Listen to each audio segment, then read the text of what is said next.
le début de ces expériences que l'on peut avoir sur l'aspect psychologique, psychopathologique et même psychiatrique de l'impact de la pandémie que nous vivons actuellement, à la fois parce que c'est une pandémie, parce que c'est un virus, parce qu'on est dans l'inconnu.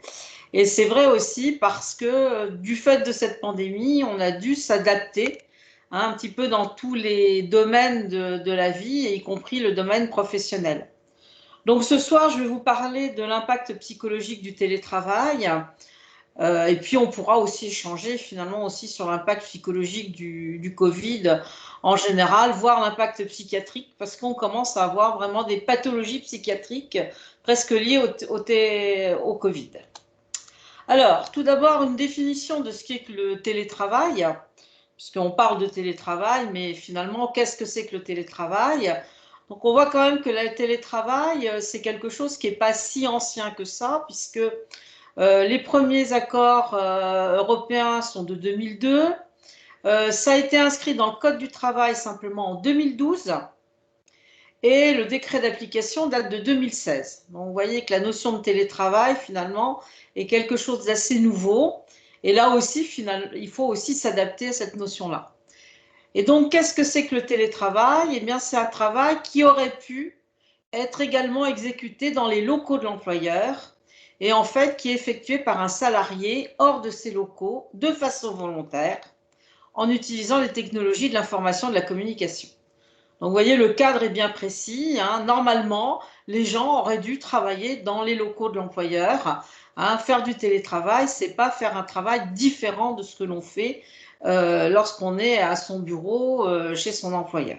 Et ça, je pense que c'est important aussi parce que les gens ont vite fait de déborder de cette notion. Ça, finalement, j'ai pas à le faire là-bas, donc je vais le faire chez moi. Et on n'est pas tout à fait dans cette même dimension. Et je pense que c'est important en termes de télétravail de reposer les limites et n'hésitez pas auprès de vos patients de reposer ces limites. Parce qu'on va voir tout à l'heure que le problème, en fait, c'est l'absence de limites, cette espèce de puits sans fond qui finalement sont très, très délétères au niveau psychopathologique. Alors, en théorie, c'est vrai que le télétravail, ça a plein d'avantages. Donc, il y a eu des études d'ailleurs qui ont été faites sur les risques psychosociaux par rapport au télétravail. Et donc, voilà ce qui a été surtout noté. D'abord, limiter les déplacements et donc réduire la fatigue, le stress et les accidents de trajet. C'est d'ailleurs pour ça que du fait de la pandémie, on a mis en place ce télétravail, puisqu'on voulait éviter les déplacements et donc les contacts des populations. Et puis, il y a cette idée que finalement, quand on limite les déplacements, on réduit la fatigue, on réduit le stress des déplacements, on réduit les accidents de trajet. Alors, vous allez me dire, bon, ça, c'est surtout dans les grandes métropoles. C'est sûr qu'à Paris, quand on a 1 heure et demie de trajet quotidien, voire plus dans les transports en commun, eh bien, le fait de pouvoir rester chez soi réduit cette fatigue et ce stress. Donc ça, c'est un aspect assez positif. Ça vise aussi à limiter l'absentéisme. Oui, parce que finalement, si on a des choses à faire à la maison, s'il faut garder les enfants, eh bien, le fait d'être chez soi limite aussi l'absentéisme.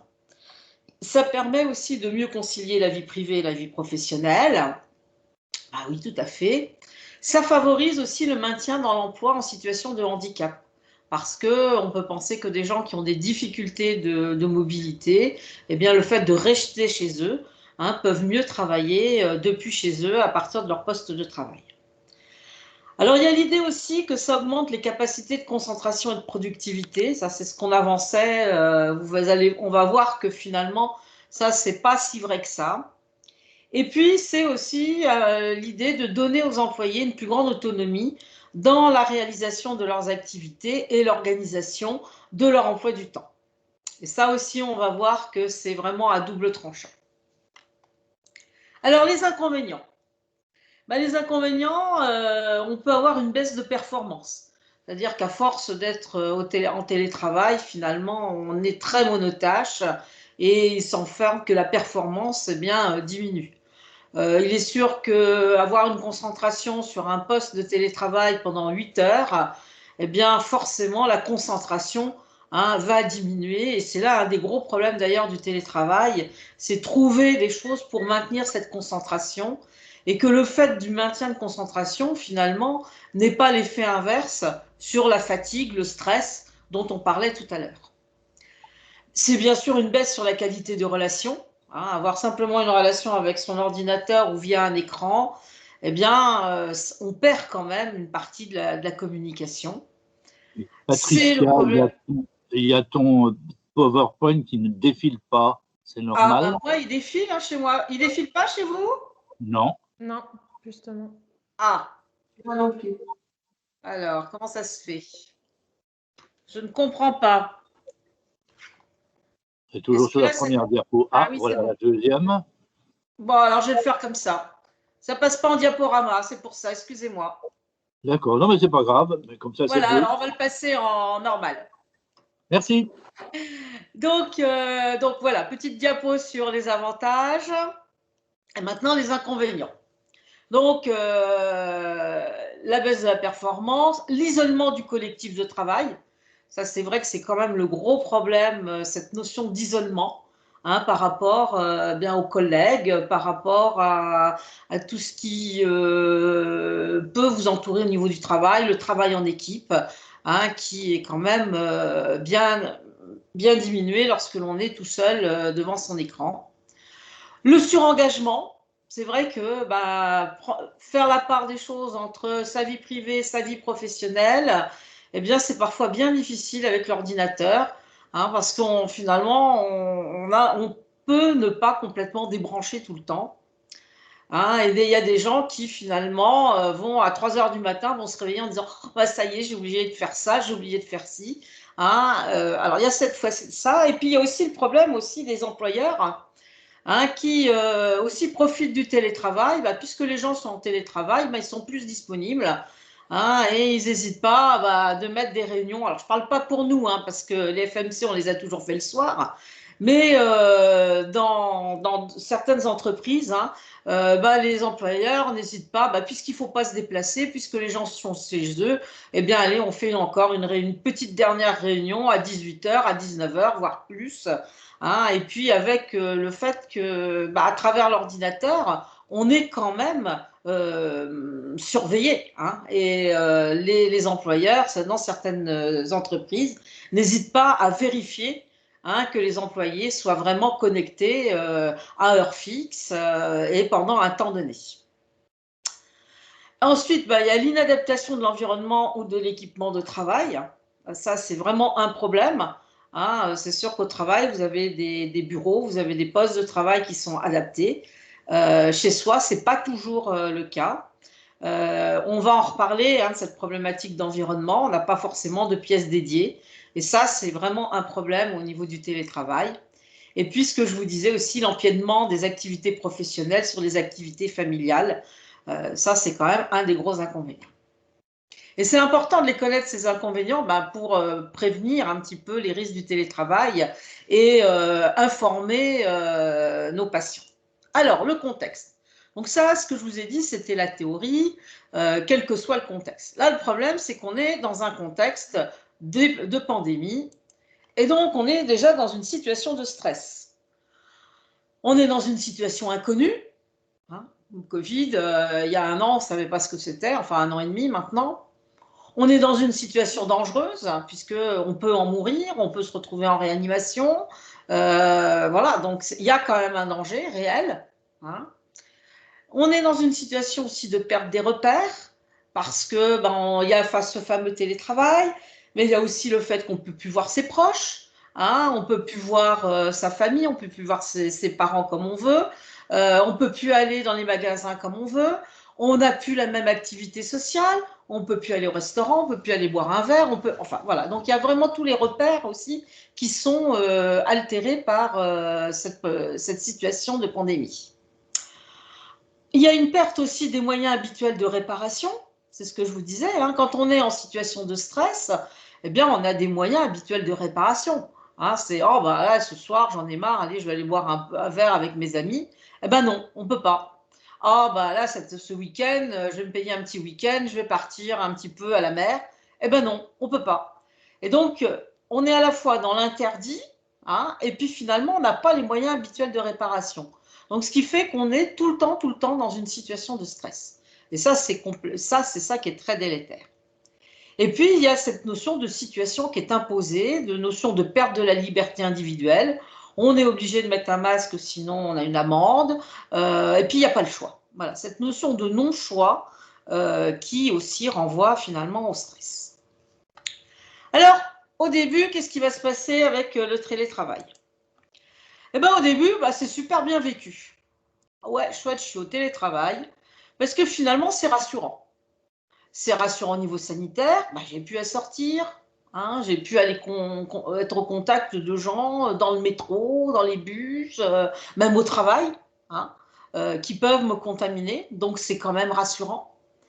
C'est au niveau rassurant au niveau familial parce que, bon, certes, je vous disais que le stress entraîne une perte des repères, mais au moins au début, on se retrouve dans un cocon familial. Hein, il y a cette notion de cocon familial qui est là pour vous protéger. Hein, de maison, on est dans sa maison, on est chez soi, on est dans ses repères familial et de loisirs, donc ça a un côté rassurant.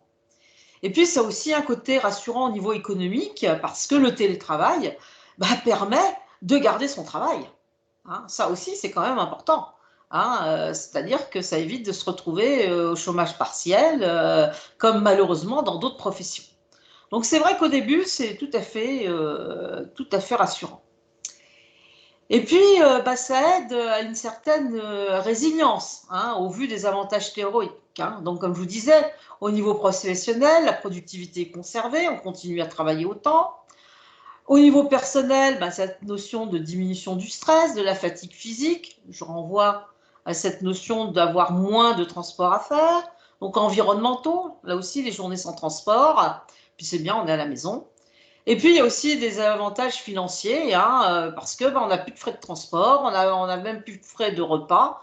Hein, donc, finalement, c'est assez intéressant au début. Puis, on est bien, on est chez soi, on a l'impression que ça va être super. Mais seulement, il y a le jour d'après, qui n'est pas le jour d'avant, ni même encore le jour de maintenant. Eh bien, d'abord, l'environnement. L'environnement, le lieu de travail, il y a déjà la taille du logement. C'est sûr qu'on n'a pas forcément une pièce dédiée. Et puis être enfermé. Alors, quand on a la chance d'être à Bar-le-Duc et d'avoir une maison de 200 mètres carrés avec un jardin, ça va. Par contre, quand on se retrouve à Paris, dans 45 mètres et demi, loi Carrez, hein, donc voilà, c'est une autre chanson. Hein. Donc déjà, la taille du logement fait beaucoup. L'absence de pièces dédiées. On n'a pas tous. Hein, surtout dans des grandes villes, surtout dans beaucoup de gens qui n'ont pas les moyens d'avoir un bureau. Et puis la notion d'avoir un bureau chez soi, c'est quelque chose qui se perd de plus en plus. C'est vrai que nous, on est des générations, on avait toujours un bureau à la maison, nos parents avaient leur bureau, nos pères avaient leur bureau. Et ça, c'est d'un point de vue culturel et sociétal, c'est quelque chose qui se perd. On préfère faire une pièce dédiée à une salle de sport, hein, où on met, si on a une pièce de plus, qu'est-ce qu'on en fait? Une salle de sport, on en fait un dressing, hein, mais on n'en fait plus un bureau. Hein, la notion de bureau n'existe plus dans les logements actuels, même quand on a un peu de place. Finalement, ça sera plus une pièce de loisir. On va en faire une pièce de cinéma. Hein, donc voilà. Donc cette notion d'avoir un lieu dédié avec une table, avec une chaise confortable. Hein, j'en viens à la notion d'aménagement du poste de travail, donc d'avoir un fauteuil, d'être dans un fauteuil qui est ergonomiquement adéquat, d'avoir un bureau, d'avoir un ordinateur. Hein, parce que bien souvent, bon, les gens au travail, à la maison, ils ont juste un portable. Hein, ils n'ont pas un poste de travail comme on peut avoir sur son poste de travail dans son entreprise. Eh bien, tout ça, finalement, fait que on n'est pas tant comme si on était au travail. Or, on est censé être comme si on était au travail et travailler comme si on était au travail. Et donc là, vous voyez déjà tout ce qui peut être gênant, hein, de s'aménager un coin bien dédié. Mais c'est important. Alors, l'autre corollaire de cet environnement, c'est la promiscuité. D'abord, la promiscuité du fait de l'absence de séparation travail-famille, évidemment. Hein. Si en plus on n'a pas de pièce dédiée et qu'on travaille dans le salon, c'est pas évident. Hein. Donc, il y en a, il y a ceux qui regardent la télé, l'autre qui fait. Alors, quand il y a plusieurs membres dans la famille, celui qui regarde la télé, celui qui joue, celui qui écoute de la musique, et puis vous au milieu, vous tentez d'avoir votre troisième ou quatrième réunion de la journée en visio, et ça peut devenir compliqué, hein, très compliqué. C'est pareil, cette idée, oh bah tiens, je travaille à la maison, c'est bien, je vais pouvoir quand même garder mes enfants. Bah non, bah non. Alors d'ailleurs, il y a des choses assez drôles quand on fait des visios, hein, quand on voit passer le gamin, quand on voit passer le chat, le chien, enfin bon, il peut y avoir des situations assez cocasses. Autre promiscuité, bah, c'est plusieurs membres de la famille en télétravail. Alors évidemment, la connexion bug, il n'y a pas la connexion. S'il n'y a qu'un seul ordinateur à la maison et que tout le monde est en télétravail, c'est pas toujours évident. Alors je sais bien que maintenant, la plupart des employeurs se sont arrangés pour qu'il y ait un ordinateur de travail qui soit pas le même que l'ordinateur de maison. Mais au début, c'était pas si évident que ça. Et puis, bah, ce qu'on a vu aussi, hein, et on l'entend partout dans les médias, hein, c'est cette notion d'apparition, voire d'aggravation des conflits intrafamiliaux. Bah, c'est sûr, hein, vivre ensemble H24 dans une situation de stress, ça facilite pas forcément la bonne entente cordiale. Et bah, moi, je vois beaucoup de problèmes de conflits conjugaux, de révélations de conflits conjugaux larvés, de conflits avec les enfants, etc., etc. Il y a certaines études montrent qu'il y a même eu une grande augmentation des violences conjugales. Alors, le surmenage, ça aussi, c'est un gros problème. Parce que finalement, bien souvent, on augmente son temps de travail. Une étude a montré, c'est une étude américaine, qui a montré qu'on augmentait son temps de travail de plus d'1 h 30. Donc, ce qui est quand même énorme. C'est quand même un travail qui est monotâche. Bah oui, on reste un petit peu toute la journée sur un écran. Hein, on ne fait rien d'autre que d'être sur son écran. C'est sûr que là, ça va entraîner le surmenage parce qu'il n'y a pas, même si vous avez un travail où vous êtes souvent dans un écran, vous êtes dans un écran, puis après vous allez à la photocopieuse, puis après éventuellement vous allez rechercher le dossier qui était classé dans un autre endroit, et puis vous croisez votre collègue et puis vous dites ah ben au fait t'as pensé au dossier machin. Donc, vous voyez, vous pouvez, quand on est au travail, on peut même travailler rapidement sur plusieurs dossiers. Alors que quand on est à la maison, en général, on n'est que sur un dossier. On va dire c'est meilleur pour la concentration, mais la notion de monotâche aussi entraîne un certain surmenage. Bien sûr, la fatigabilité sur les écrans. Hein, on parlait d'environnement et d'adéquation du poste de travail. Passer 12 heures ou 8 heures par jour sur un écran, et puis en non-stop, c'est pas la même chose que même faire 8 heures, mais avec des moments où on s'arrête. Hein, et je pense que les ophtalmos vont bien s'amuser après le Covid. Hein. La sédentarité, bah oui, les gens ne bougent plus là. Donc là aussi, ça entraîne un surmenage. Et puis à force, bien sûr, il y a une baisse de motivation. Parce que aussi, finalement, on ne voit pas forcément à travers son écran les résultats de son travail. Hein, parce que tout est beaucoup plus lent. Hein, tout le monde étant en télétravail, on voit bien. Hein, les dossiers sont plus lents, les choses avancent moins vite. Et puis, quoi qu'il en soit, pour certaines choses, je suis désolée, le présentiel, le fait d'être sur le terrain, c'est quand même important. Alors, autre élément, bien sûr, c'est le manque de lien social, hein, aussi. Hein, donc, avec cet isolement par rapport au monde du travail. Un sentiment aussi de dématérialisation dans la relation à l'encadrement. C'est-à-dire que le chef, lui aussi, il est à travers l'écran, comme si finalement il n'existait plus vraiment. Hein. Il y a une espèce d'aspect cinématérié de la relation. Et puis, il peut y avoir aussi une stigmatisation, voire un regard négatif des collègues qui, eux, sont non-travailleurs, non-télétravailleurs. J'ai oublié le télétravailleur. Le non-travailleur, hein, qui sont non télétravailleurs, bah voilà, donc ça aussi, ça peut aussi porter, les gens peuvent aussi le critiquer. Je vais même le, voilà,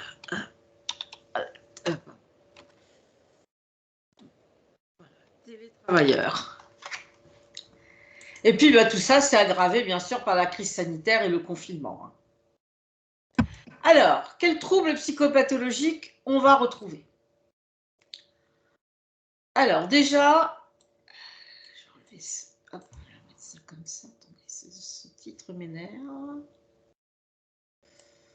Voilà. Alors, premier symptôme qu'on va retrouver, c'est l'anxiété. Du fait, bien sûr, de la situation sanitaire, hein. Les gens sont anxieux. Est-ce qu'ils vont attraper la maladie? Est-ce que leurs proches vont souffrir de cette maladie? Est-ce que donc c'est vraiment une situation vraiment d'anxiété, hein, réactionnelle? Et puis de cette situation de stress aussi que l'on vit. Les troubles du sommeil, c'est souvent les premiers troubles qui vont apparaître, avec, alors déjà, dû à un dérèglement du temps de sommeil. C'est vrai que quand on travaille, on a des heures fixes pour se lever. Dans le télétravail, certains, finalement, se disent « Oh, bah, j'ai le temps, alors je me lève à 11 heures, je commence à travailler. » Seulement, à 5 heures du soir, ils n'ont pas terminé, donc ils travaillent jusqu'à 8 heures, 9 heures, 10 heures le soir. J'en ai vu un comme ça. Hein. Il avait le temps, donc il se levait, il était 11 heures, et puis à 10 heures le soir, il était toujours devant son écran. Donc, vous imaginez la vie de famille comme c'était sympathique. Et puis, il allait se coucher, il n'avait rien fait à part être sur son ordinateur toute la journée. Et voilà, et il avait complètement déréglé son rythme habituel. Hein. Il se couchait, il était 11h, minuit, 1h du matin, et puis il se levait à 11h. Donc voilà, donc un dérèglement du temps de sommeil, l'exposition aux écrans. Hein. Faites l'expérience, hein, mettez-vous devant votre ordinateur à 11h le soir, on est en pleine forme, hein, on peut travailler jusqu'à 2h du matin parce que ça renvoie une lumière qui stimule, hein, les écrans, surtout les écrans d'ordinateur. Et puis une baisse aussi de l'activité physique, hein, parce qu'être toute la journée assis sur son chaise, finalement, on fatigue peut-être son psychisme, mais pas tellement son physique. Or, la fatigue physique entraîne bien sûr tous les systèmes sympathiques et parasympathiques du sommeil. Hein. Et on voit bien, les gens qui ont peu d'activité physique ont bien souvent des troubles du sommeil parce que voilà, il y a pas, la mélatonine ne se sécrète pas comme il faut. Donc, c'est important, hein, l'activité physique pour avoir un bon sommeil. Alors, parallèlement, vous avez, en plus des troubles du sommeil et de la fatigue due aux troubles du sommeil, vous avez une augmentation aussi de la fatigue, du fait d'une prolongation du temps de travail, hein, dont je vous ai parlé, puis de la mauvaise position. Parce que si vous êtes assis sur une chaise de salle à manger ou une chaise de cuisine toute la journée, c'est pas la même chose que si vous étiez assis dans un vrai fauteuil de travail, de bureau. Hein. Donc, forcément, ça augmente les tensions musculaires, ça augmente les risques musculo-squelettiques, etc., etc. Et puis, à la fin, vous avez l'épuisement professionnel dû à l'absence de contacts sociaux, dû aussi à un sentiment de déshumanisation. C'est vrai que ça devient de moins en moins humain de parler à un ordinateur. Hein. Et puis, il y a la crainte du lendemain. Hein. Que va-t-il se passer après? Et puis, toute la crise sociale et économique qui nous attend. Alors, la détresse psychologique, c'est le dernier stade, hein, où là, on va avoir l'anxiété, le sentiment d'isolement, le manque d'interaction sociale, la sédentarité, le surmenage, qui vont entraîner vraiment un tableau de détresse psychologique, d'état de stress post-permanent, hein, et de voilà, sentiment que la personne n'arrive plus. Et on a même vraiment des tableaux de burn-out professionnel, hein, dû à cette détresse psychologique. Alors, dans les troubles psychiatriques, qu'est-ce qu'on a observé rapidement? Eh bien, je vois beaucoup d'états dépressifs. Alors, il y a des états dépressifs, je dirais, directs par rapport à la situation de la Covid. Et puis des états dépressifs, je dirais, indirects, c'est-à-dire des personnes qui déjà avaient des états dépressifs, mais qui tenaient à peu près, Et puis, du fait de cette situation de stress, eh ben, décompense cet état dépressif qui évolue à bas bruit. Surtout lorsque c'est des états dépressifs réactionnels à des contextes familiaux. Eh bien, le fait d'être dans une nouvelle situation de stress, dans l'inconnu, dans l'incertitude, eh bien, ça entraîne des états dépressifs. Et j'ai beaucoup de gens qui disent, ah bah oui, non, mais ça va pas bien, c'est à cause de la Covid. Et puis, quand on remonte un peu plus loin, on se rend compte que ça fait très longtemps que ça n'allait pas bien, mais finalement, ça tenait à peu près. Et cette incertitude a fait craquer les résistances. Le phénomène de burn-out professionnel, alors ça tout à fait, les gens s'épuisent à être devant leur ordinateur, parce qu'ils veulent toujours faire mieux, il n'y a plus de limite. Quand je vous parlais de la notion de limite, c'est ça, il n'y a plus de limite. C'est-à-dire que j'ai pas eu le temps de le faire, je continue, donc je vais jusqu'à 8h, 9h, et puis le lendemain matin, et puis il y a des fois la nuit je travaille, et puis le lendemain matin je continue, et puis voilà. Et puis il n'y a plus ce sentiment. L'ordinateur, bon, on devrait installer, ça se fait, il y a des logiciels qui vous applaudissent quand vous faites les choses bien. Il n'y a plus aussi la valorisation du travail. Ça devient quand même très impersonnel. Même là, moi je parle à mon écran. Bon, je sais que vous êtes derrière, mais c'est pas, voilà, c'est aussi un peu frustrant par rapport à ce qu'on peut dire, ce qu'on peut faire, et je dirais toute la satisfaction qu'on peut avoir au niveau du travail, eh bien, n'existe pas. D'où aussi ce phénomène de burn-out de professionnel qui est souvent dû à ces sentiments d'insatisfaction au travail. Et puis au pire, on peut avoir même des décompensations psychotiques. Alors ça, j'en ai vu.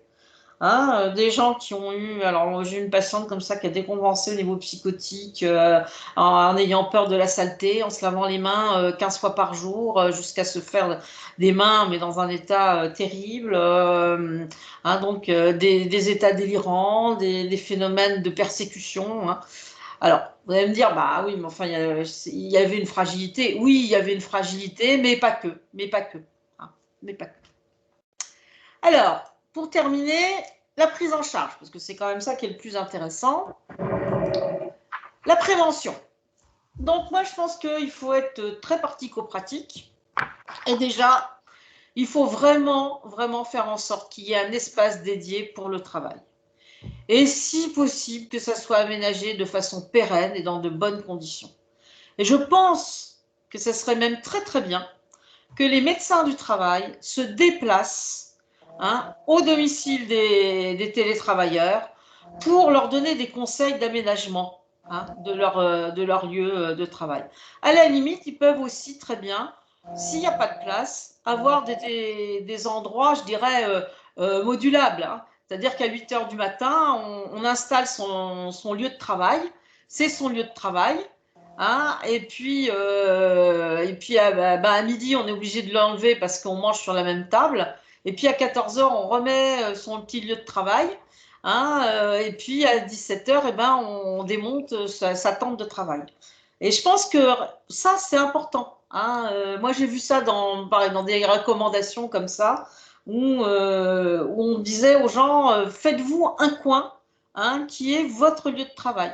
Alors évidemment, avoir du bon matériel, c'est important, un bon fauteuil. Ça coûte pas bien cher, même on va chez But, il y a des fauteuils de bureau tout à fait confortables pour pas très très cher. Je rappelle même, alors ça c'est un truc un peu économique, mais il faut savoir que dans les impôts, on est quand même, on peut éventuellement même se mettre aux frais réels, si on est télétravailleur. Et à ce moment-là, si ça vaut le coup, si on est au-dessus des 10%, déduire de ces impôts tout ce qu'on aura pu investir pour organiser son petit coin. Ça, c'est, faut le dire aux patients, parce que je pense qu'on est là aussi pour leur donner des conseils. Et puis, je pense que voilà, la médecine du travail devra certainement s'adapter encore plus à cette notion du télétravail et pas hésiter à faire une petite visite chez le télétravailleur. Excusez-moi. Oui. Oui, je suis désolée, je n'ai pas trop compris l'histoire des impôts. Eh bien, vous savez que les impôts salariés, on a 10% qui est déduit systématiquement pour les frais professionnels. C'est la loi, c'est la loi fiscale. vous avez un salaire et sur votre salaire, il y a des abattements. Oui. Et il y a 10%, je crois, pour ce qui est des frais professionnels. Sauf si vous avez, si ça dépasse 10% de votre salaire, hein, si c'est plus intéressant, à ce moment-là, vous pouvez vous mettre aux frais réels. Et c'est-à-dire, il y a un micro qui est ouvert là. C'est le mien, je pense. Oui. Donc, Pardon. voilà. Et donc, en fait, si ça dépasse 10% de votre salaire, à ce moment-là, vous pouvez très bien mettre ça, vous mettre ce qu'on appelle aux frais réels. C'est-à-dire, vous gardez toutes vos petites, comment on appelle ça, vos factures. Hein, et puis, vous dites que bah, pour faire du télétravail, j'ai dû acheter un bureau, j'ai dû acheter un ordinateur, j'ai dû acheter des crayons, j'ai dû acheter du papier, j'ai dû acheter tout ça. Et à ce moment-là, vous les déduisez des impôts. Je peux te signaler, Patricia, si tu Oui. veux, que l'ordinateur, tu peux tout à fait le déduire à condition que tu achètes un ordinateur pour le télétravail. Si Oui, tu c'est ça. utilises un ordinateur que tu avais déjà avant, tu ne peux pas le déduire. Ah non, non, non, mais c'est ce que je dis. C'est tu l'achètes pour le télétravail. Voilà. Eh ouais. Oui, oui, oui. Mais comme tu peux acheter, par exemple, un fauteuil de bureau, comme tu peux acheter, par exemple, je sais pas, une plaque de plexiglas pour faire ton petit coin de travail, par exemple. Tu vois, il y a des choses comme ça. Si tu aménages, même à la limite, si tu as fait des travaux dans ta maison pour aménager ton coin de travail, je pense que ça peut aussi passer. Voilà, plexiglas pour aménager ta bulle. Comme ça, Voilà, exactement. Tu peux mieux la coincer après. Voilà. Bon, on est un peu en dehors de la médecine, mais je pense que l'aspect conseil est important hein, pour nos patients. Donc, l'organisation. Alors, il faut fixer des horaires. Hein. C'est sûr que télétravailler, c'est pas je commence à 11h et je termine à 9h le soir parce que j'ai fait la grasse mat. Non, non, non, non. Il faut garder pendant sa semaine de travail ses horaires de travail. Et je pense que même dans ces cas-là, moi, je conseille même de faire un peu plus de pauses. Hein, c'est donc, il faut garder les rythmes. Il faut se préparer le matin. Hein, télétravailler, ah bah, ça peut être sympa, oui. On met un vieux jogging ou on est en chemise de nuit ou en pyjama. Non, non, non, non, non. Hein, il faut se lever, il faut se préparer, il faut s'habiller, il faut se prendre une douche. Non, mais parce qu'il y a plein de télétravailleurs, ils prennent même pas de douche, ils se lavent pas, ils se rasent pas, hein, les femmes ne se maquillent plus. Moi, je pense que c'est important parce que le moment de la toilette, c'est un moment où on va se faire plaisir et ça, déjà, ça va manquer. Il faut prendre un petit déjeuner, c'est important. Hein. Bon, évidemment, quand on va travailler et qu'on a parce que comment on appelle ça, les transports, il y a des fois on ne prend pas son petit déjeuner. Mais qu'est-ce qu'on fait en général quand on n'a pas pris son petit déjeuner quand on arrive au travail? On prend un café. Or, ça, on ne va pas le faire. Donc, il faut prendre un petit déjeuner. C'est important. Bon, comme je vous disais aussi, commencer sa journée à heure fixe et la terminer aussi à heure fixe. Hein, c'est la fin. Et puis, faire des pauses régulières. Ça, c'est important aussi. Conseiller les pauses régulières. 5 minutes toutes les 2 heures, voire 10 minutes toutes les heures, pardon, voire 10 minutes toutes les 2 heures. C'est hyper important. Hein. Et à ce moment-là, vous allez vous faire un café, vous allez fumer une cigarette, voilà. Donc, mais c'est important de faire cette pause. Quand on est au bureau, on va faire une pause café, on va à la machine à café, on va discuter avec les autres. Alors déjà qu'on ne peut pas discuter avec les autres, hein, bon, peut-être qu'on peut aller discuter avec sa plante verte, hein, ça peut le faire, hein, ou avec son nounours, il n'y a pas de problème. Comme je dis toujours, il n'y a pas de problème d'aller discuter avec le nounours. Le plus grave, c'est quand il vous répond. Là, ça devient grave. Là, il faut consulter le docteur. Mais voilà, donc faire des pauses régulières, c'est vraiment très important. Faire une pause déjeuner. C'est vrai que souvent, quand on est au bureau, allez, on mange en une demi-heure. Oui, mais on ne mange pas forcément tout seul. On mange avec les copains. On mange à la cantine. Donc, on est avec... voilà, il y a ces échanges qui fait que même si la pause déjeuner dans l'entreprise, c'est un quart d'heure, une demi-heure, là, je pense qu'à la maison, il faut faire cette pause déjeuner. Il ne faut pas manger devant son ordinateur. C'est d'abord l'ordinateur à avoir des miettes. Hein. Ça aussi, hein, c'est pas bon, les miettes pour l'ordinateur. Et il faut pas. Alors, c'est sûr, hein, il y a même dans certains bureaux où on a dit aux gens, hein, pour éviter les contacts, déjeuner dans l'entreprise, on mange devant son ordinateur. Bah oui, mais bon, là, c'est quand même pas terrible non plus, hein. Et puis, terminer à heure fixe, hein, c'est important. Alors, ensuite, garder une activité physique. Oui, c'est-à-dire le matin, si on peut, eh bien, à la limite, on prend ses pieds, on prend son masque et on va chercher son pain pour son petit déjeuner. Hein, ça, c'est super important. Ou alors, on fait le tour du pâté de maison. Et puis, le soir, on sort, on va faire de nouveau le tour du pâté de maison. Voilà. Donc, c'est important de garder une activité physique. Hein, même, pourquoi pas commencer une activité physique. Hein, on ne marchait jamais. Le matin, on va marcher une demi-heure avant de se mettre au travail. Et puis, le soir, on va marcher 1 heure, hein, pour se détendre. Et puis, pourquoi pas aller marcher avec sa femme qui, elle aussi, en a télétravail, ou les enfants. Hein, c'est hyper important. Et puis, il faut essayer quand même de garder les contacts avec les collègues, hein, parce que même si ça se passe à travers un écran, je pense que téléphoner aux collègues avec une vidéo, c'est aussi une façon de garder le contact. Hein, téléphoner aux collègues, appeler les collègues. Ça aussi, c'est très très important pour finalement garder le contact. Alors, quels soins on peut proposer? Eh bien, j'ai envie de dire, au début, il faut privilégier l'écoute empathique, hein. C'est-à-dire qu'il faut écouter le patient qui se plaint, ça va plus, je dors plus, hein. Et donc, voilà, essayer d'avoir une écoute empathique, de lui donner les petits trucs que je viens de vous donner, hein. Et puis d'orienter, si vraiment c'est invivable d'être en télétravail ou la situation, hein, d'orienter vers un centre d'écoute, que ce soit des plateformes d'écoute, les CNP, les psychologues. Hein, on avait mis en place, au moment surtout du premier confinement, hein, une cellule d'écoute, hein, au niveau des CNP. Il y en a plein, hein, même à la limite. Si vous appelez le CMP de Bar-le-Duc, vous aurez toujours quelqu'un qui vous écoutera, hein, par rapport à ça. Ensuite, quand donner un traitement et quoi? Alors là, je vais en profiter pour vous parler des antidépresseurs parce que je trouve que depuis quelque temps, en fait, on est de plus en plus dans un mésusage de l'antidépresseur et qu'on dégaine un peu l'antidépresseur facilement. Comment? Pardon? Bon. Donc, pas d'antidépresseurs systématiques, hein, s'il vous plaît. Hein, je vais pas bien, je suis triste, ça va pas, je suis stressée à cause du Covid.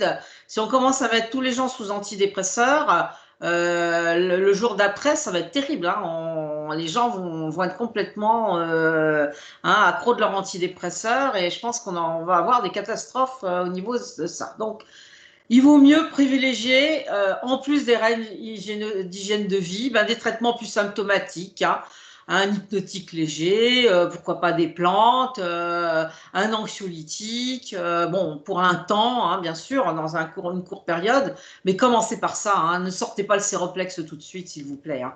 Alors celui-là, sinon ils vont tous se suicider. Hein.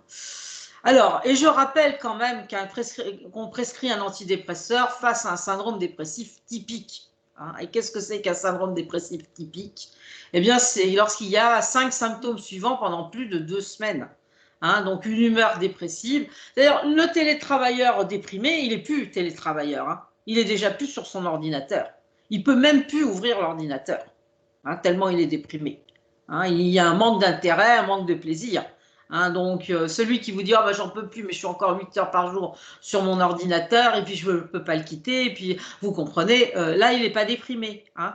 C'est celui qui vient vous voir, qui dit écoutez, voilà, je dois tout travailler, mais alors rien que l'ordinateur, ah non, je ne peux plus, j'arrive plus. Hein, d'accord? Donc, bien sûr, les troubles du sommeil, la perte d'énergie, la culpabilité, hein, et voire même les idées suicidaires. Et puis, il y a une souffrance significative ou une altération du fonctionnement social, professionnel ou affectif, hein, significatif. C'est-à-dire, comme je vous disais, c'est la personne qui ne peut même plus ouvrir son ordinateur. Pas parce qu'il a peur de l'ordinateur. Hein. Ah, moi, j'ai vu des phobies à l'ordinateur hein, aussi. Hein. Mais là, bon, ça, c'est différent. Alors, les bonnes pratiques de prescription pour les antidépresseurs, je vous les rappelle. On prescrit un antidépresseur à dose thérapeutique d'emblée. Ça ne sert à rien de commencer à 10 mg pour monter à 20 après. Ça ne fait qu'entraîner encore plus d'effets indésirables, sauf s'il y a une insuffisance rénale ou une insuffisance hépatique. Hein, mais sinon, on met la dose thérapeutique d'emblée. Il faut se donner 15 jours à 3 semaines avant d'avoir un réel effet. Alors, je sais bien que le patient arrive en disant « Ah, bah, vous m'avez donné ça il y a 8 jours, ça ne marche pas. » Bon, déjà, posez la question, est-ce qu'il l'a pris, hein?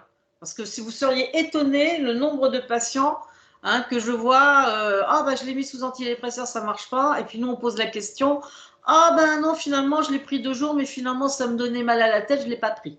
Mais ils ne vous le donneront pas forcément, ils ne vous le diront pas forcément. Hein. Donc, se donner quand même le temps d'eux. Hein, éventuellement complété par un anxiolytique et un hypnotique, au moins pendant les 15 premiers jours. Et puis, si ce n'est pas efficace, eh bien, on change d'antidépresseur au moins après un mois de prescription.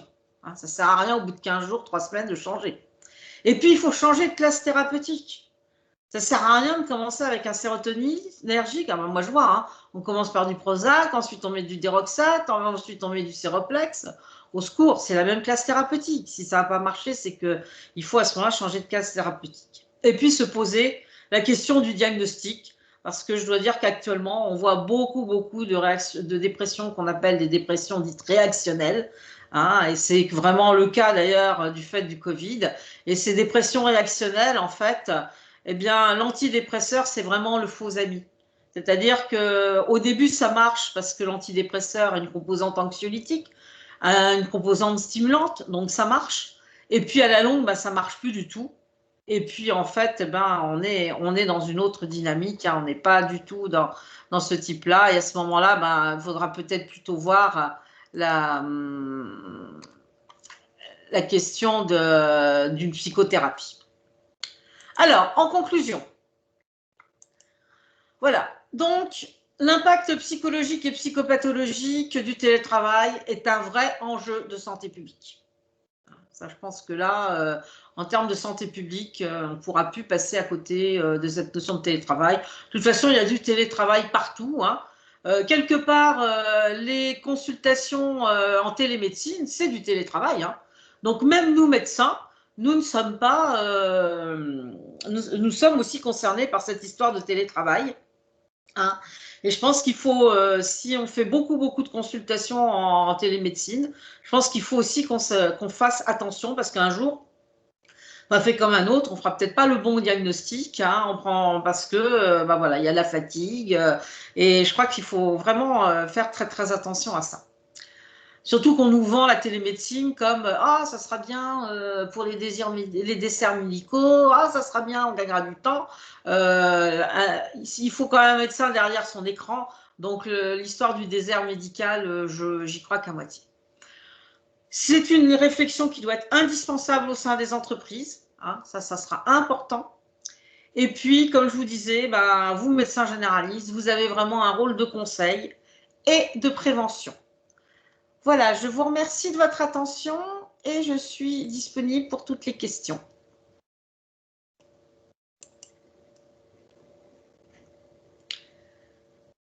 Vous pouvez rouvrir vos micros.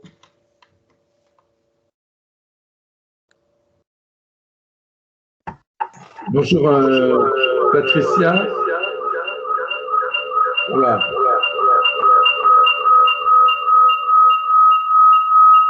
Tu as un écho? Ah, j'ai un bel écho, oui. Je ne sais pas de quoi ça vient. Donc...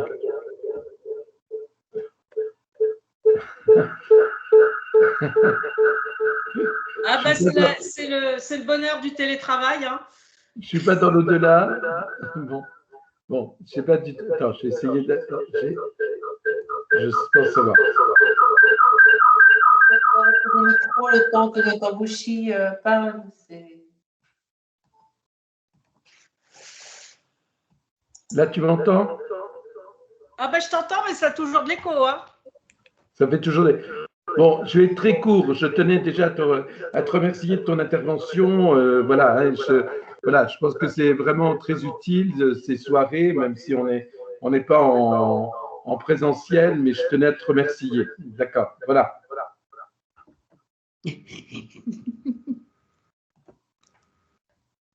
Sinon, est-ce que certains ont des questions, des précisions, d'autres Voilà. choses dont vous voudriez qu'on parle, ou des choses que vous avez rencontrées et que moi, je n'ai pas encore rencontrées, hein, parce que je suis bien consciente que pour l'instant, c'est vous, les médecins généralistes, qui êtes en première ligne par rapport à tous les troubles psychologiques et psychopathologiques liés à la Covid.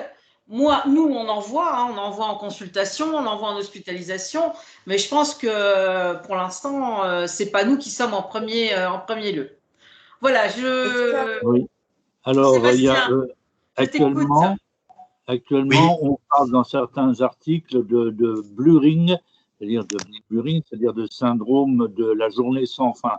Quel rapport peut-on faire avec le burn-out ou le bore-out, finalement, de celui qui se sent plus impliqué parce qu'il est chez lui et qu'il a l'impression de ne rien faire, hein? Alors, si on est un peu dans un burn-out, c'est un peu cette notion de journée sans fin, hein, oui. Hein, bon, alors, l'impression de ne rien faire, hein, je ne sais pas si les gens ont vraiment l'impression de ne rien faire, hein. Au contraire, je pense que les gens ont de plus en plus l'impression d'en faire de trop, hein, d'être toujours devant leur ordinateur et ne plus avoir de moments où ils se posent, où ils font autre chose. Et ça, c'est très important. Oui. C'est ce qu'on appelle le droit à la déconnexion. Exactement.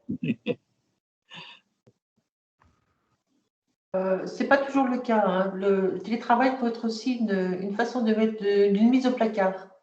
Moi, j'ai eu le cas pour une patiente qui, visiblement, on ne lui donnait pas de travail par le télétravail, on l'obligeait à faire le télétravail, et finalement, elle s'est sentie complètement inutile. Donc, il y a les deux aspects aussi. Mais alors, si je peux me permettre, là, c'est pas forcément la quantité que vous avez à faire, c'est le fait qu'on ne s'arrête jamais. Et peut-être que même cette patiente-là, qui n'avait pas grand-chose à faire, se sentait obligée d'être quand même devant son ordinateur, hein, et y était d'autant plus qu'elle n'avait rien à faire. Et c'est vrai, mais je suis tout à fait d'accord, hein. Je pense qu'il doit y avoir aussi des situations où elle a l'impression de ne plus rien avoir à faire, où on ne lui donne pas de travail. Ça, c'est tout à fait une réalité. Alors, est-ce que c'est une réalité? Est-ce que c'est pas une réalité? Parce que le problème, c'est qu'en télétravail, est-ce que l'on peut tout faire?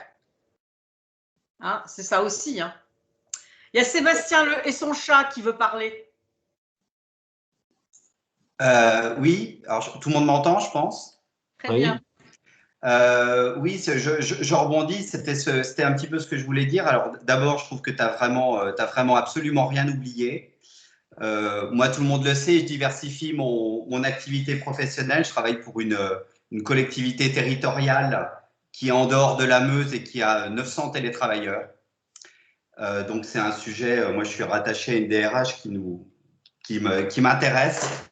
Tu as bien effectivement tout parlé, tout bien dit.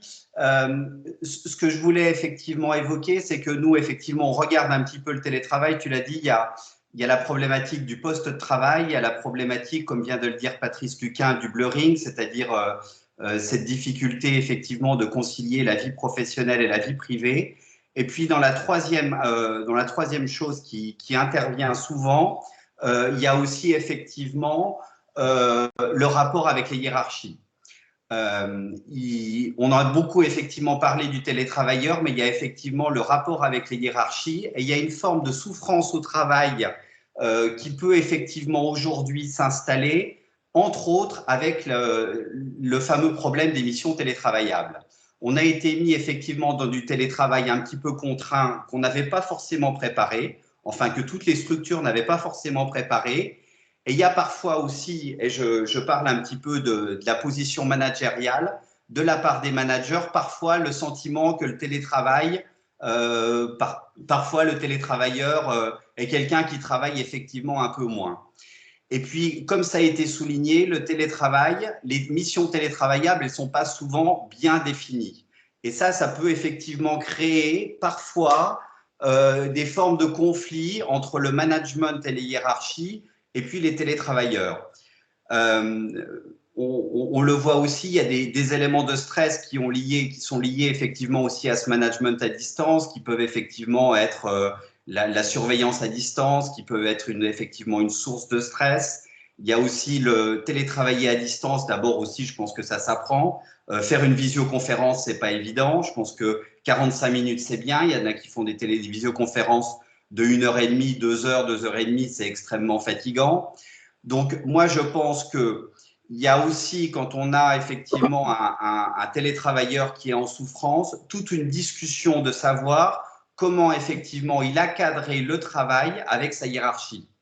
Parce que ça peut être effectivement une source de discordance et ça peut effectivement aussi être une source relativement importante de stress réactionnel, de constitution de RPS vis-à-vis de formes de discordance effectivement avec la hiérarchie. Et il y a aussi, je pense, pour conclure, je pense des enjeux importants à dire qu'il faut avoir aussi un dialogue, j'ai un peu de mal, un dialogue avec sa hiérarchie pour arriver effectivement à savoir si effectivement tout le monde est bien sur effectivement la même définition de ce que peut être le travail à distance, et aussi de dire que dans les entreprises, les médecins du travail devront aussi effectivement avoir une démarche vis-à-vis des managers pour que les managers puissent aussi effectivement répandre une forme de qualité de travail auprès de leurs télétravailleurs en sachant manager à distance. Et manager à distance, c'est quelque chose que personne n'a jamais appris.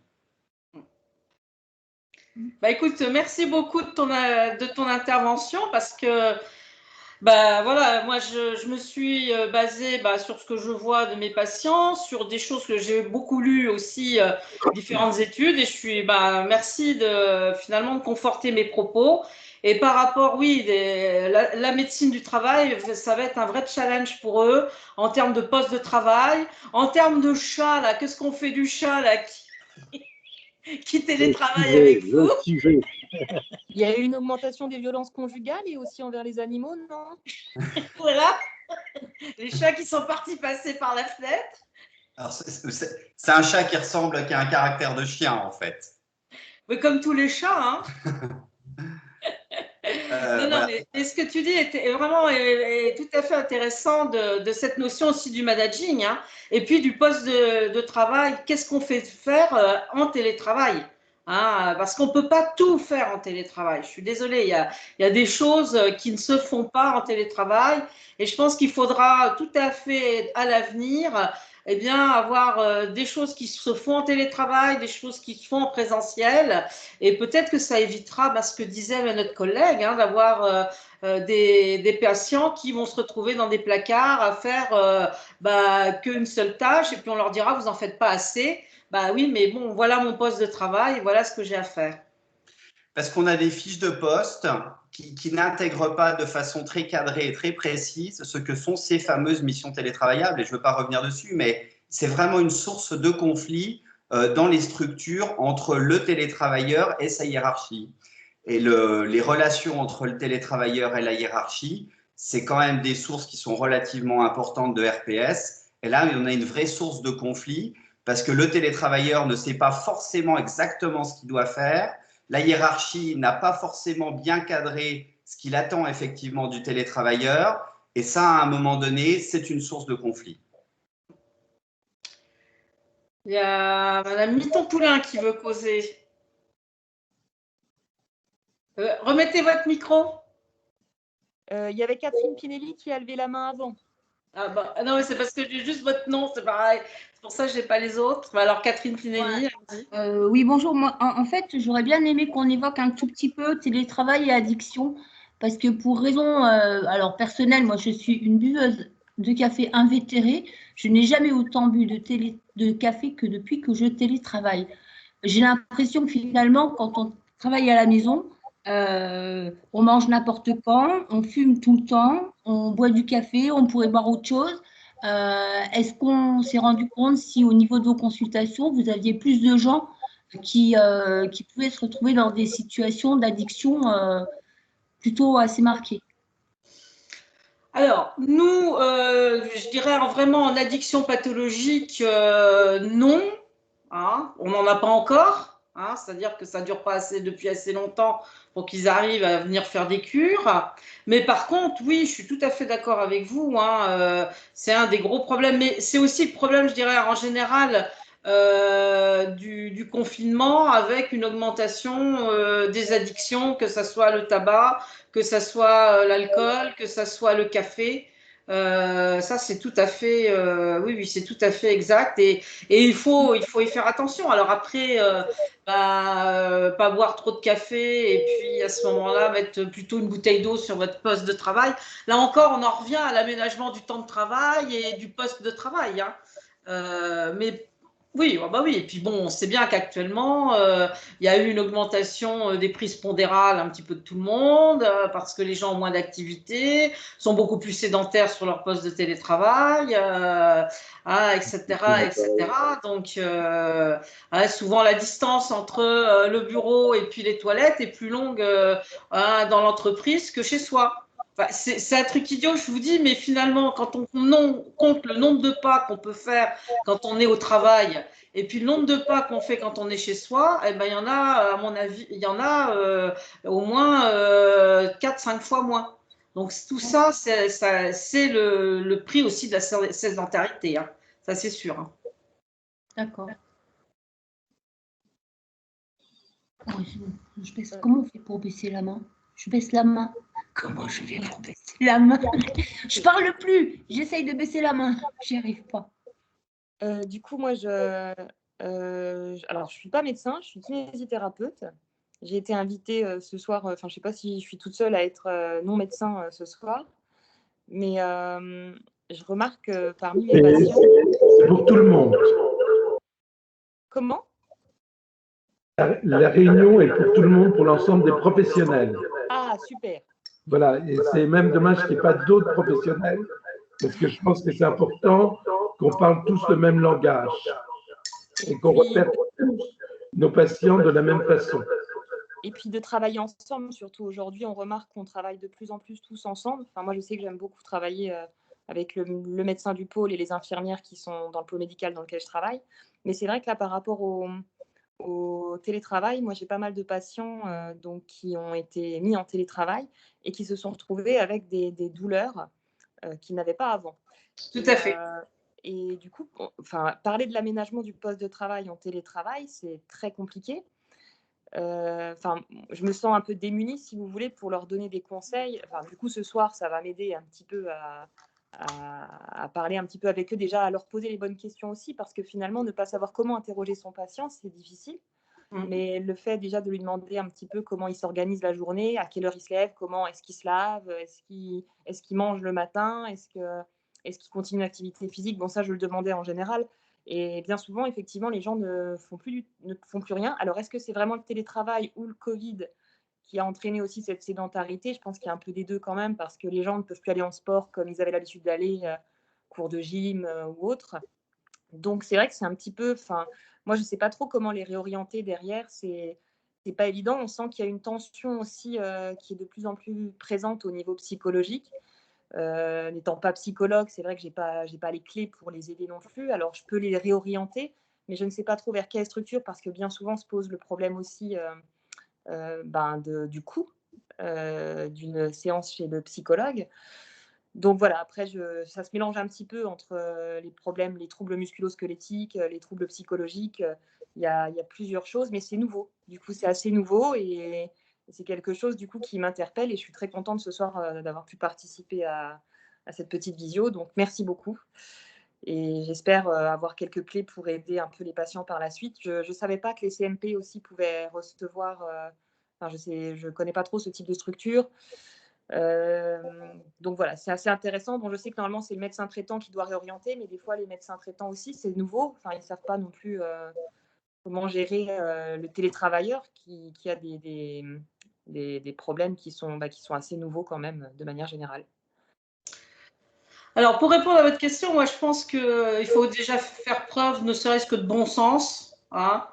C'est-à-dire, comme je vous disais, demandez, puisque vous vous occupez de tout ce qui est troubles musculo-squelettiques, demandez aux gens comment ils travaillent, où ils travaillent, sur quoi ils sont assis, sur quel type d'ordinateur ils travaillent. Hein, c'est important là, de bien positionner à bonne hauteur son ordinateur. Hein. On ne travaille pas son ordinateur portable sur les genoux, par exemple. Or, je sais qu'il y en a qui le font. Hein, vous voyez, ou sur la table du salon. Hein, à ce moment-là, on est penché. Donc, n'hésitez pas à. Et je pense que d'ailleurs, c'est votre travail au niveau ergothérapie ou au niveau kiné, pardon, excusez-moi, de leur dire, bah, écoutez, il faut que vous soyez bien assis, le dos bien droit. Comme je disais, hein, un siège de bureau chez But, ça coûte 50 €. Hein, voilà. Donc, même une table, une petite table, c'est pas bien cher, mais qu'ils aient déjà voilà, un endroit où ils vont être bien installés. Qu'ils n'hésitent pas éventuellement, bah, oui, avoir peut-être un fauteuil. Vous savez, il y a des coques maintenant qui se mettent sur les fauteuils. Bon, ça ne coûte pas bien cher, hein, ça coûte une 50aine d'euros sur Amazon ou je ne sais pas où, pour qu'ils soient bien assis, ne serait-ce l'assise. Et puis, comme je vous disais, bah, qu'ils fassent un peu des pauses, qu'ils respirent, qu'ils aillent marcher. Hein. Les gens, on redécouvre la marche. Hein. Je pense que c'est un sport qui est complet. Et puis ça, on a le droit de le faire. Donc, pourquoi pas. On peut prendre son vélo hein, aussi. On a le droit. Hein, je pense qu'on peut aussi, il n'y a pas que la salle de sport, hein, il y a quand même possibilité de faire un peu du sport à l'extérieur. Pourquoi pas se mettre au jogging, etc. Hein, il y a quand même beaucoup de sports qu'on peut faire à l'extérieur. Donc, c'est aussi une manière de peut-être faire un nouveau sport. Mais voilà, il faut être très pratico-pratique et je pense que c'est important parce que, en fait, il ne faut pas stigmatiser les choses. Être anxieux, être pas bien quand on n'est pas bien assis, c'est normal, c'est pas pathologique, c'est pas psychologique, c'est pas de la maladie. Vous voyez ce que je veux dire? Et que à la limite remettre ça dans une certaine normalité, eh bien ça aide aussi à déstresser.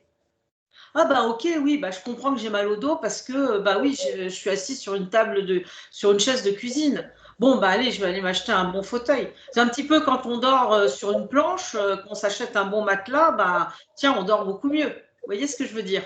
Hein, donc je pense que, et justement d'un point de vue psychologique, le fait de faire preuve de bon sens, de choses tout à fait naturelles, normales, hein, vous ouvrez vos fenêtres, le matin vous ouvrez les fenêtres, il faut aérer. Hein, vous voyez, c'est des trucs, mais vraiment d'une banalité, mais au moins, ça repose les choses comme étant normal de ne pas être bien actuellement en étant mal assis, en n'ayant pas son ordinateur bien posé. Parce que finalement, on nous a tellement au niveau de notre travail aidé à avoir un bon fauteuil, à avoir des belles chaises, à avoir ci et là, qu'on s'en rend même plus compte. Vous voyez, il y a eu, comme disait notre ami Sébastien, il y a eu beaucoup de travail qui a été fait par la médecine du travail, par les RTS, par tout ça. Et donc, il y a eu beaucoup d'aménagements qui ont été faits. Ne serait-ce que bon, des tapis de souris qui relèvent un petit peu aussi les poignets. Hein, l'ordinateur portable, alors tout ça c'est de l'ergonomie, hein, ça n'a rien à voir avec la psychiatrie. Hein. L'ordinateur portable, on n'a pas forcément une souris, on a une espèce de pad. Bah, le pad, c'est beaucoup plus fatigant à travailler avec un pad que ne serait-ce d'avoir une souris. Donc, bah, on achète une souris, ça coûte 3 francs 6 sous. Vous voyez, des choses très simples qui vont apporter un confort au patient et qui vont finalement faire qu'il va s'approprier presque chez lui son lieu de travail. Vous voyez ce que je veux dire? C'est sûr que ça n'a rien à voir avec la psychiatrie, mais quelque part, si, parce que c'est au début. Enfin, ça commence par petites choses aussi, oui. Dès le départ, pour éviter justement de tomber dans l'engrenage. Voilà, exactement. Dans la dépression. Oui. Oui. Mais il faut que les gens vivent ça. Bah oui, on s'adapte parce que voilà, c'est. Et puis on s'habille, on se lave. Non, mais les gens ils se lavent plus. Hein. Bon, on a de tout. Bon, et moi j'en ai eu comme ça, j'en ai eu un comme ça qui se lavait plus, qui se douchait plus, qui m'a été envoyé pour état dépressif sévère et qui en fait craquait complètement au télétravail parce que bah il vivait plus qu'en jogging, il se rasait plus, il prenait plus de douche, et puis ça devenait compliqué à la maison. Parce que bah, sa femme lui disait, bah, t'as vu dans quel état t'es, enfin bon, voilà. Et finalement, le fait d'être même, il a été hospitalisé dans mon service, hein, ce monsieur-là. Et c'est d'ailleurs à partir de là que je me suis intéressée à la notion de burn-out du télétravail, quoi. Parce qu'il en était arrivé, voilà, il se lavait même plus, quoi. Bah, à quoi bon, hein, l'ordinateur ne transmet pas encore les mauvaises odeurs. Voilà. Donc, bon, je pense qu'il faut, n'hésitez pas d'être très simple, de leur donner des conseils, hein, même en tant que kiné, hein, c'est aussi, voilà. Alors, bon, et puis, on recommande beaucoup, hein, actuellement, c'est toutes les petites applications de méditation, de petits bambous et compagnie, c'est aussi, ça, c'est bien, c'est bien. On commence le matin à se faire une petite séance hein, de respiration, ben déjà, ça détend. Voilà. Puis même vous, vous pouvez, je pense, en tant que kiné, leur montrer des mouvements qu'ils peuvent faire le matin, hein, même pour garder les muscles des jambes, des choses comme ça. Hein. Je pense que même à ce niveau-là, en tant que kiné, je pense que vous connaissez plein de trucs que moi, je ne connais pas. Hein, de ce qui est du maintien qu'on utilise aussi bon, souvent chez les personnes âgées qui sont en perte d'autonomie. Hein, moi, je vois ça dans le service de gériatrie. On leur dit bah, de remuer un peu les jambes, de faire quelques mouvements des jambes. Et ben, pourquoi pas l'appliquer aussi à des jeunes qui finalement vont être assis toute la journée et où il y a des fontes musculaires parce qu'en plus, ils font plus de sport. Hein, donc là, il y a aussi, je pense que vous allez voir des problèmes justement de douleur du fait de ces fontes musculaires. Non, vous n'avez pas trop vu encore? Si, mais il y a surtout un manque de motivation quand même. Hein. Quand on donne des auto-exercices, bien souvent, c'est pour ça que je parlais de la salle de gym, entre guillemets, c'est parce que quand les gens sont à plusieurs ou quand ils ont en tout cas un objectif d'aller quelque part pour faire l'activité physique, ils vont le faire. Mais quand c'est chez eux, et d'ailleurs, moi la première, hein, je suis kiné, il y a des moments où je me dis, je devrais faire ci, je devrais faire ça, oui, ce serait bien pour moi. Oui, mais quand on est chez soi, on trouve toujours bizarrement mieux à faire que de se mettre à son petit sport. Alors que quand on a un horaire bien défini, un créneau finalement défini avec d'autres personnes ailleurs que chez soi, on est plus motivé à faire les choses malgré tout. Ah ben ça, je suis tout à fait d'accord avec vous. Mais ça coûte rien de leur proposer, non, de leur dire. Ça coûte rien. Hein, ça coûte rien. Voilà. Et puis que s'ils commencent à avoir un peu mal au dos, bah, de leur apprendre à bien s'étirer, faire quelques mouvements d'étirement, des rotations de cou, des choses comme ça. Ouais, mais je vois déjà quand je donne des auto-exercices à des gens normaux qui ont des problèmes de lombalgie et qui travaillent, qui n'ont pas de problème de télétravail, c'est déjà difficile. Alors, bon. Mais il ne faut pas baisser les bras, donc je continuerai à faire. Il faut leur conseiller de mettre une alarme dans leur ordinateur ou sur leur téléphone. Moi, le patient qui avait fait un burn-out comme ça, c'est ce que je lui ai dit à un moment. Je lui ai dit, écoutez, vous mettez une alarme, comme ça, toutes les 2 heures, il y a une alarme qui sonne et vous pouvez aller respirer. Alors peut-être, pourquoi pas, une alarme pour aller faire 3 marches, 3 étirements. Je pense qu'on peut aussi utiliser ça. Hein, ça marche bien, hein, ça, par contre. Hein, les petites alarmes comme ça. Merci du conseil.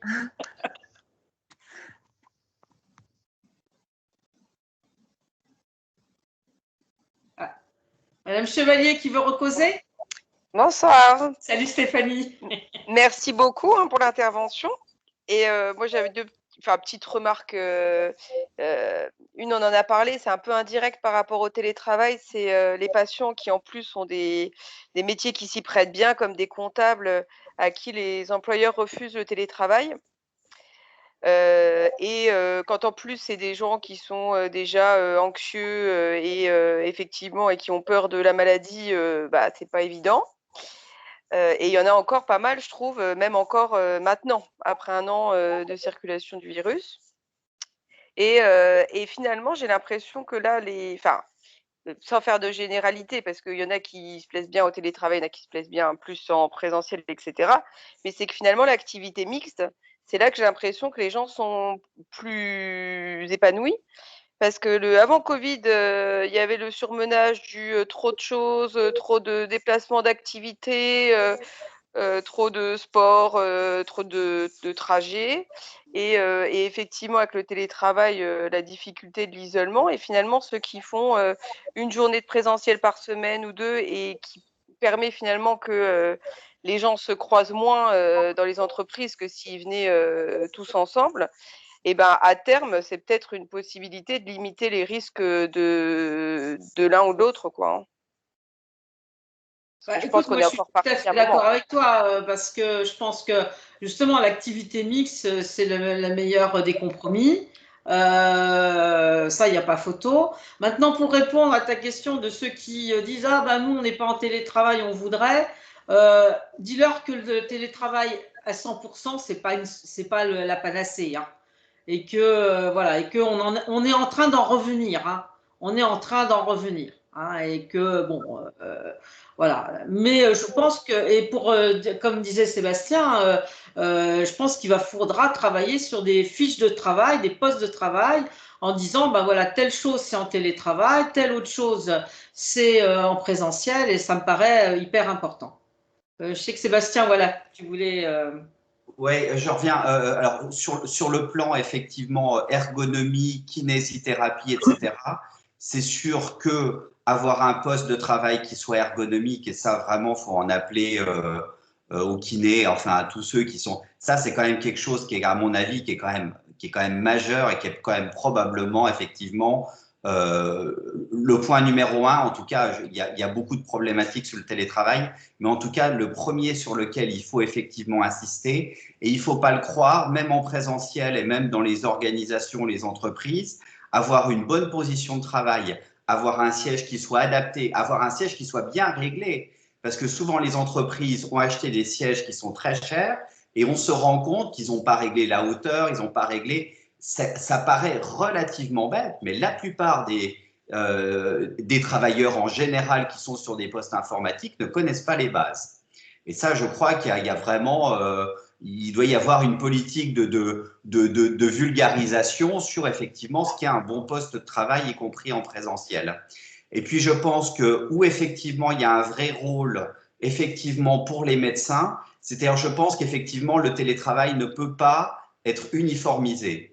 C'est-à-dire qu'une fois qu'on aura réglé le problème des missions télétravaillables, il y en a probablement, à mon avis, sur le plan psychologique, qui seront très contents avec une journée de télétravail.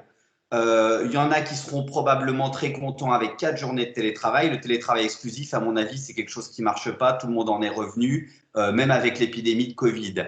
Et je pense qu'il faudra probablement trouver des outils qui nous permettent d'évaluer et de questionner les patients pour arriver effectivement à les guider sur la construction d'un télétravail qui soit dimensionné aussi en fonction de ce qu'ils sont capables de réaliser, en fonction des missions télétravaillables, en fonction de leurs besoins en termes de sociabilité, de leurs besoins en termes de communication avec l'entreprise. Et je pense qu'il y a l'enjeu du télétravail, ça va être effectivement d'adapter le télétravail aux travailleurs, ce qui est quand même toujours un peu le principe de la médecine du travail, et d'essayer aussi de trouver avec eux quel va être le meilleur équilibre. Est-ce que c'est un jour, est-ce que c'est 2 jours, est-ce que c'est 3 jours? Probablement en fonction de la construction psychologique du vécu et de l'entreprise, ça peut être différent d'une personne à l'autre. Et moi, je crois que pour être heureux, il y aura effectivement un enjeu justement à calibrer ce télétravail. Alors, nous, on ne sait pas forcément comment le faire, mais effectivement à guider les travailleurs pour qu'ils… On a perdu ton micro, Sébastien.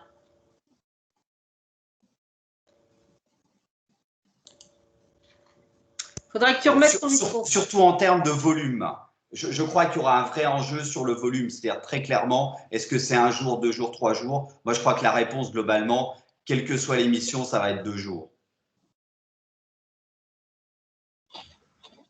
Non, mais c'est sûr que là, ça va être un travail intéressant, mais oui, c'est tout à fait important. Est-ce qu'il y a d'autres questions, d'autres réflexions?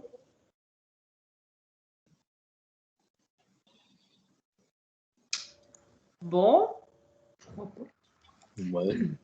Bon, donc, écoutez, merci de ce partage. Hein, c'était vraiment très intéressant. Hein, voilà. Donc, je vous donne rendez-vous le 5 mai, où là, on va parler des jeunes. Hein, parce que là aussi, c'est un problème. Et puis, on va parler des chats malheureux qui… Écoute, moi, le problème, c'est qu'à force de prendre l'apéro tout seul le soir, je viens de choper le ver solitaire. Ah ouais. Et oui. Et voilà, et voilà. Docteur Prince, c'est juste pour la semaine, enfin pour le 5, la tranche d'âge de vos jeunes, ça commence à quel âge? Ça sera surtout les étudiants, les Étudiants. jeunes étudiants. D'accord. Voilà. Puisqu'il y a eu beaucoup d'études là qui viennent d'être faites sur les étudiants, les problématiques des étudiants, finalement, tant par l'université. Donc, il y a eu pas mal de choses qui sont sorties. Puis moi, je suis psychiatre adulte, hein, donc je commence juste à partir, enfin, les adolescents à partir de 16 ans, mais les enfants en tant que tels, non. D'accord. Merci.